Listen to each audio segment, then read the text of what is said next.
Non, mais après, si tu veux, il y aura 50 balles. Tu me dois 50 balles. C'est-à-dire que si tu perds au tir à l'arc, il y aura 100 balles.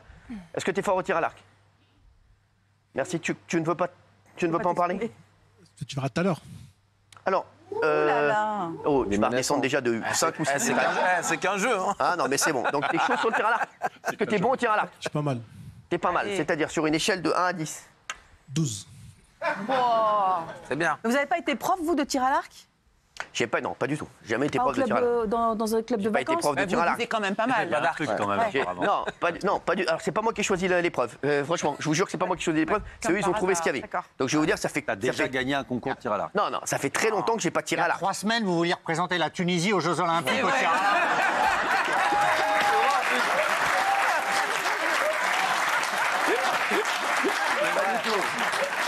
Désolé, je suis une chèvre au tir à l'arc. Je suis une chèvre au tir à l'arc. Non, mais sans rigoler. Donne-moi les 100 balles tout de suite. Non, mais on va quand même essayer. Je vous dis, ça fait très longtemps que j'ai pas tiré un arc. Voilà, mais je vais essayer de le faire. Par contre, on n'a pas le truc là, parce que c'est pas rebondir là ici. Il faut mettre un truc normalement. Ah oui, quand même. Matériel de pro quand même. Non, je demande, mais parce que j'ai vu des gars. Je regarde beaucoup les Jeux Olympiques. Bien sûr, Sébastien Flûte. Ah oui. Exactement, c'est un grand tireur à l'arc. Et ouais, Sébastien Flûte. Vous connaissez Sébastien Flûte? Médaille, bien sûr. Bien sûr. Voilà, il n'y a que Gilles qui connaît Sébastien Flûte. Parce que il a de la flûte, il en fait beaucoup. Allez, Ségolène explique. Après, j'ai expliqué à Mokhtar comment perdre 100 balles aussi rapidement que possible. Tu te sens bien? Très bien. I love you. Tout. Ségolène est avec nous. Ségolène explique. C'est parti.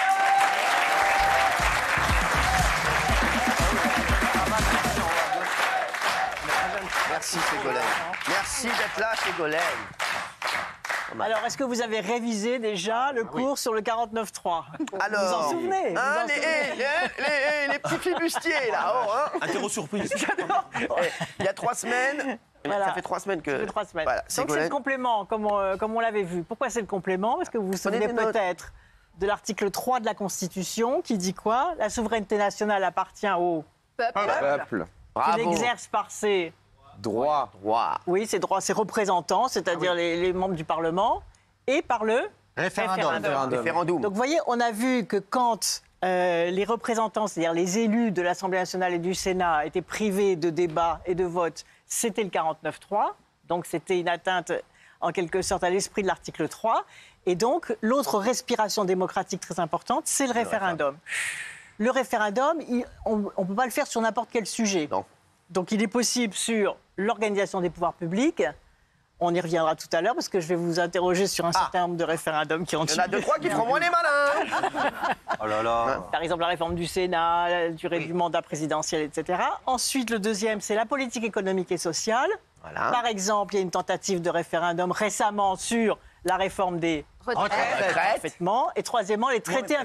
Les traités internationaux. Les traités internationaux. Bravo. Oui, pas mal, bravo. Bien. C'est marqué derrière. C'est marqué derrière. Non mais, madame, c'est marqué derrière. Non mais oh. Et que dit également ce texte? Que disent également le texte? C'est qu'il faut une question, c'est marqué en bas, vous voyez, de la loyauté et de la clarté.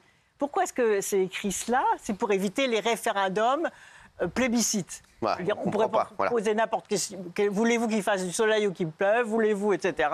On pourrait avoir très bien un chef de l'État qui poserait n'importe quoi comme question au référendum, qui aurait un oui massif et qui dirait vous voyez, tous les Français sont d'accord avec ce que je fais, etc. Donc vous voyez que c'est très encadré pour que le référendum soit à la fois sérieux et qu'il ait un sens. Équilibré.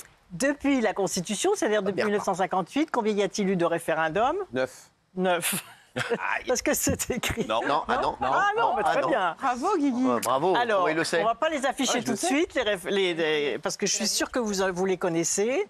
Alors, j'en ai pris quelques-uns, j'en ai pris 5. Il y en a eu un sur... Je vais vous demander les résultats de ce référendum. Alors, allez-y. Il y en a eu un, le premier qui a marqué l'histoire de France, c'est l'élection du président de la République au suffrage universel direct. Alors, mettez pas les répones. Oui. Est-ce que les Français ont dit oui ou ont dit non? Alors, à votre avis, oui. Qui était le président de la République à ce moment-là? Patrick Fiori. C'est un terreau, elle est magnifique. Général de Gaulle. Voilà, le général de Gaulle. Ensuite, il y a eu la réforme du Sénat, mettez pas la réponse. faite également en 1969 par le général de Gaulle. Il voulait... non. Voilà, non, la réponse a été non. Et il est qu'est-ce parti. qui s'est passé après? Il est parti. C'est-à-dire qu'il a tenu compte du vote populaire des Français, qui est très très courageux, parce qu'il y a d'autres qui ont perdu des référendums qui ne sont pas partis. Et il a quitté le pouvoir, considérant que les Français, finalement, avaient, à son égard, émis un vote de défiance. Madame, regardez ce qu'il fait. Oh là là.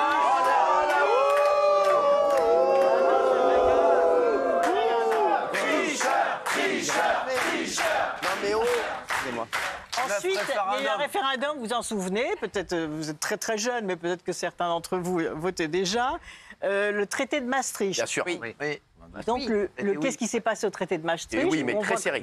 C'était très très serré. Il y a eu 51%. On voit déjà que les Français sont très exigeants à l'égard de ce que l'Europe peut faire ou ne pas faire. C'était Jacques Chirac qui était président, non? En l'an 2000, il y a eu la réduction du mandat présidentiel de combien à combien? Le quinquennat. De 7 à 5 ans.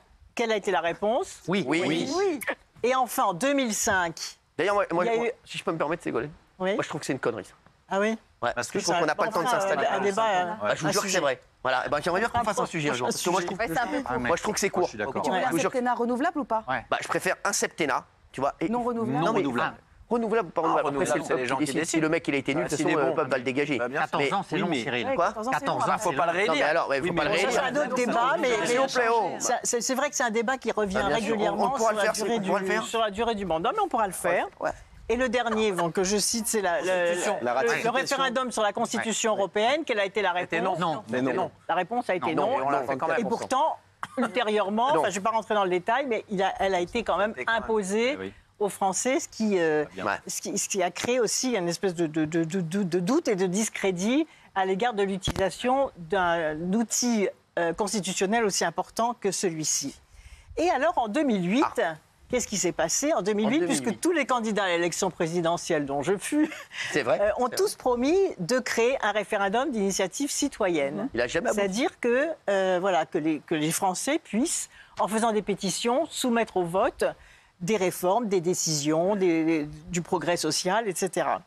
Et donc, en 2008, il y a eu cette réforme qui devait s'appeler donc le référendum d'initiative populaire. Et il y a eu tellement de conditions draconiennes qui ont été mises à ce référendum que finalement, il n'a jamais pu être organisé. C'est ça. Et déjà, dès le début, il y a une grande méfiance de ceux qui gouvernaient à l'égard de ce pouvoir populaire, finalement, parce que le mot populaire a même été éliminé au profit du mot partagé. Vous voyez, ça devait être référendum d'initiative populaire, alors que, vous voyez, la souveraineté nationale, la souveraineté populaire, elle est dans la Constitution, mais ils ont même eu peur du mot populaire, ça s'est transformé en mot partagé. Donc, et c'était même pas le mot citoyen. Non. Vous vous souvenez peut-être que dans la réforme des Gilets jaunes, il y avait des revendications sur le pouvoir d'achat, une lutte contre la hausse du prix de l'essence avec la taxe carbone et une revendication très forte du référendum d'initiative citoyenne, du RIC.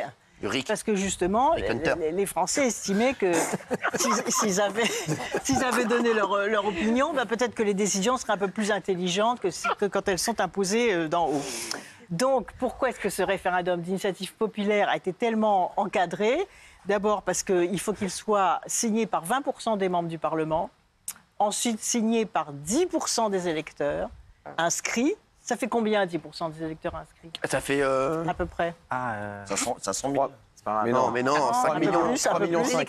5 millions, non? Voilà, 4 800 000. 4 millions, merci. Près de 5 millions d'électeurs.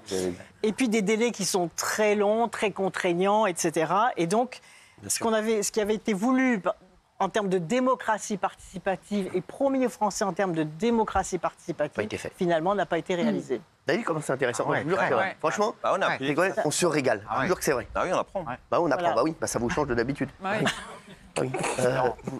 Vous avez des questions? Pour l'instant, ça va. En fait, tout est fait pour qu'il n'y ait jamais de référendum, Ségolène. Il faut être clair. Mais c'est madame. C'est Madame Ségolène. Voilà. Ah, Madame Royal. Alors c'est pour ça que régulièrement il y a une réforme de cette procédure qui est proposée. Espérons qu'elle viendra. Espérons qu'elle viendra parce que vous voyez même vous vous souvenez pour la réforme des retraites, il y a une tentative de référendum. C'est vrai. Et tout avait été réuni puisqu'il y avait bien les 20% de signatures des membres du Parlement. Il y avait le lancement de la pétition. Elle aurait obtenu facilement 5 millions de signatures.